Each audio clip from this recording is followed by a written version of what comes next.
पहले भी बम कांड में फंसी हुई थी, जेल की रोटियां खाकर बाहर निकली, वो क्या जाने बाहर का हाल। जो जिसका नाम कलिक से पोतने का जगह था, वो आज भाजपा की सांसद बन बैठी है।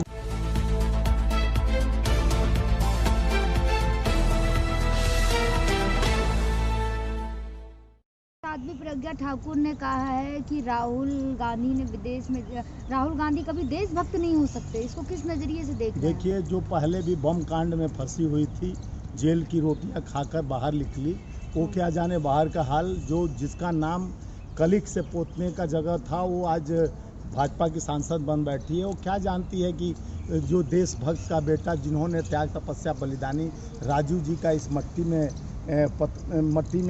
के रंग में मिल गए, और इंदिरा जी के पोते हैं और राजू जी के बेटे हैं, और उनसे त्याग तपस्या बलिदानी। वो कहते हैं ना भाजपा वाले कि सोने का चम्मच लेकर, अगर सोने का चम्मच, बुद्ध जी भी सोने का चम्मच लेके पैदा लिए थे, 3 राज्य के राजा बन जाते बुद्ध भगवान। लेकिन उन्होंने जो त्याग किया, देश के लिए त्याग किया, वो चाहते तो राजा रहते हैं, लेकिन उनके अंदर मानवता धर्म जगी और देश के लिए उन्होंने त्याग किया। उसी तरह राहुल गांधी जी को, जब उनको क्या जरूरत है कि 4000 किलोमीटर पद यात्रा करने के लिए, तो देश का चिंता है, देश के मानवता का चिंता है, बेरोजगारी का चिंता है, युवाओं के भविष्य का चिंता है, किसान का चिंता है, मजदूर का चिंता है। ऐसे घर में बैठ के रोटी सेकने वाले साध्वी को भी देश की चिंता है। मालेगांव में बहुत अच्छा काम किया था उसने भी। हाँ, तो वही बोल रहा हूँ, साध्वी को तो इतना अच्छा चिंता है कि देश को जिस तरह से स्कूटर में बम मिलता है, जिस तरह से वो नाथूराम गोडसे का बोलती है, भजन करती है, वो देशभक्त की बात करती है, उसके मुंह से देशभक्त नहीं, साधु भी शर्मा जाते हैं। जनता की चुनी हुई प्रतिनिधि है वो। जनता का चुनी, जनता तो अंधे कानून में, भक्ति में जिस तरह से रंग गया है, जिस तरह से जनता को धोखा दिया गया, 15 लाख खाते, 2 करोड़ नौकरी की बात कह के, जिस तरह से जज्बात में आके जनता एक बार नहीं 2 बार धोखा खाया। अब जनता अगर जागरूक नहीं होगा तो इस तरह से जीवन में अब तो कटोरा तक आ ही गया है। जिस तरह से बढ़ती हुई महंगाई, बेरोजगारी दर के वजह से आज जनता, आम आवाम के जेबे से पैसा इतना निकल गया। वो जो ठुमका लगाने वाले कई भाजपा के नेता 1100 रुपया में सिलेंडर मिलना शुरू हो गया। स्मृति ईरानी ने आज की सदन में कि राहुल गांधी को माफी मांगनी चाहिए। राहुल गांधी से सबसे माफी, प्रधानमंत्री से माफी, प्रधानमंत्री कब माफी मांगेंगे?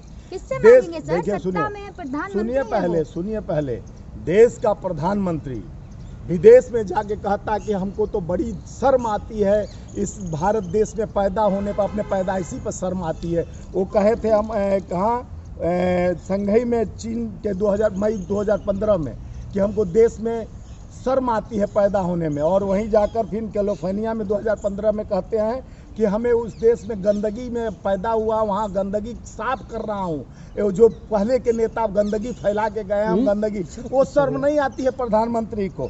टोरंटो कनाडा में जाके 2 अप्रैल में बोलते हैं, अमेरिका में बोलते हैं। तो राहुल गांधी भी तो अपमान कर रहे हैं ना, विदेश में जाके बोले पहले तुम प्रधानमंत्री का राहुल गांधी जी प्रधानमंत्री हैं क्या देश के? राहुल गांधी जी विपक्ष के नहीं, सांसद हैं और कांग्रेस के नेता हैं, कांग्रेस के पूर्व अध्यक्ष हैं, लेकिन देश का प्रधानमंत्री जाके अपने गरिमा का तार करता है, लेकिन देश का अपमान भी तो करते हैं जाके। तो प्रधानमंत्री किया है पहले भाई, उस पर क्यों नहीं सवाल उठाते? मतलब राहुल गांधी ने उसी को रिपीट कर दिया। राहुल गांधी क्या बोले हैं पहले बताओ ना। लोकतंत्र खतरे में, लोकतंत्र खतरे में नहीं है। ईडी, इनकम टैक्स, सीबीआई का विपक्ष को दबाने के लिए निरंतर, जो भ्रष्टाचार करेगा वो तो उनके पास भ्रष्टाचार, भाजपा के लोग पूरे भारत, जो असम के मुख्यमंत्री का लंबा चिट्ठा जब कांग्रेस में था तो दिखा रहे थे, वो जाता है तो दूध का दूल्हे। एक बगल में एक सांसद है महाराष्ट्र के, जो भाजपा के, जो पहले कांग्रेस में रहा करते थे, राणे जी, उन पे लंबा चिट्ठा गया था, वो दूध के दूल्हे हो गए। भाजपा में आके गंगा जल छिड़क दिया जाता है। उनके पास ऐसा मशीन है कि एक तरफ गंदगी डालो, यानी दूसरे पार्टी के अगर पार्टी में सम्मिलित हो जाते हैं, अपराधी हो,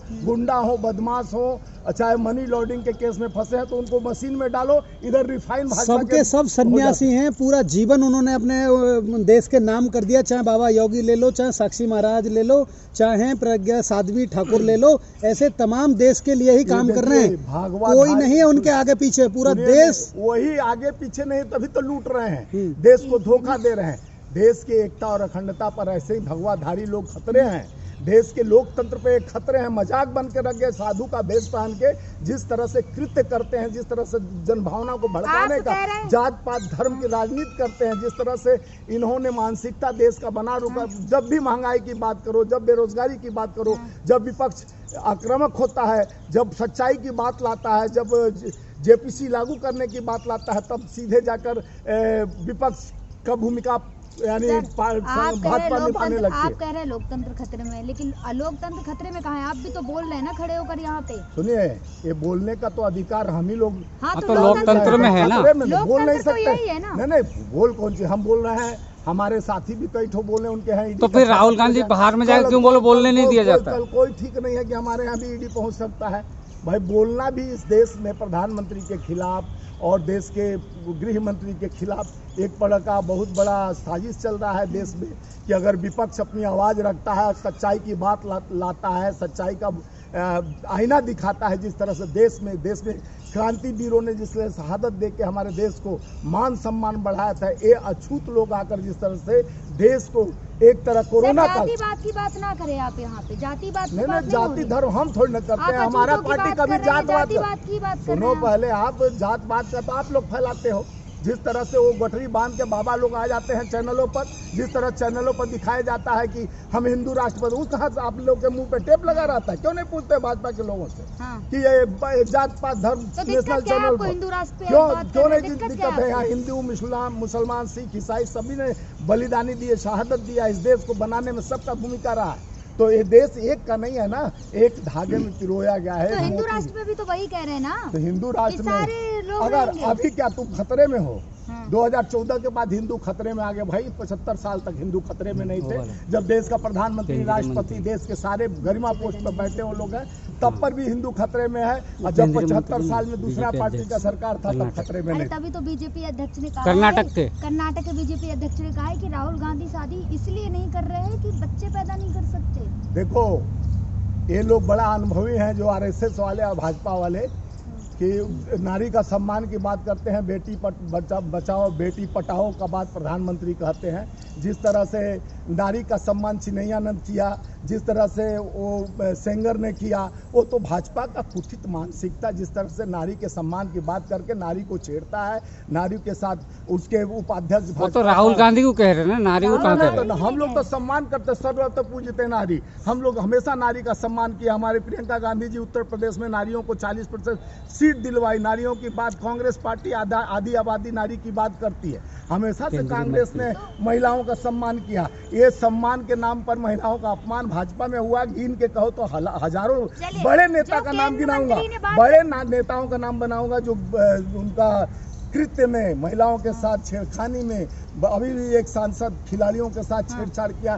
क्या हुआ? वो तो लीपापोती हो जाता, ना इस्तीफा दिया जाता। केंद्रीय मंत्री की तो बात मानेंगे ना कि कांग्रेस के राज में बिजली कम आती थी इसलिए जनसंख्या बढ़ रही है। अच्छा नहीं, वो भी कह रहा था, एक नचनिया गवनिया एक अपना सांसद बन गया कि रवि किशन, कि पहले वो कांग्रेस का भजन गाता था, अब वो भाजपा में चला गया तो कहा कि हम लोग ध्यान नहीं, कांग्रेस पहले क्यों नहीं बिल लाई, नहीं तो बच्चा इतना पैदा। अरे बच्चा क्या, लाइट बिजली से बच्चा?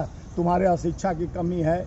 तुम चाहते हैं, तुम भाजपा वाले भाजपा के नेता नियंत्रण कानून नहीं लाई। अरे तो भाजपा नियंत्रण कानून लाए तो भाजपा के कई नेता तो शादी नहीं किए, बीबी स्वामी जी जितनी कांग्रेस की कमियां हैं सब पर भाजपा काम कर रही है और देश इसीलिए बार बार चुनता है उनको। पहले कमियां तो भाजपा में, वो क्या नियंत्रण करेगा जब प्रधानमंत्री शादी करके बीबी छोड़ देते हैं? वो नियंत्रण ना है, पर्सनल है। शर्म करो, आप लोग भी अपनी बीवी को त्याग दो, छोड़ दो बाल बच्चों बीवी को। क्यों घर में बैठ जाओ चूड़ी पहन के? ये शर्म की बात है। एक बीवी नहीं चला पाते हो, देश चलाने की बात करते हो। हम शर्म आना चाहिए।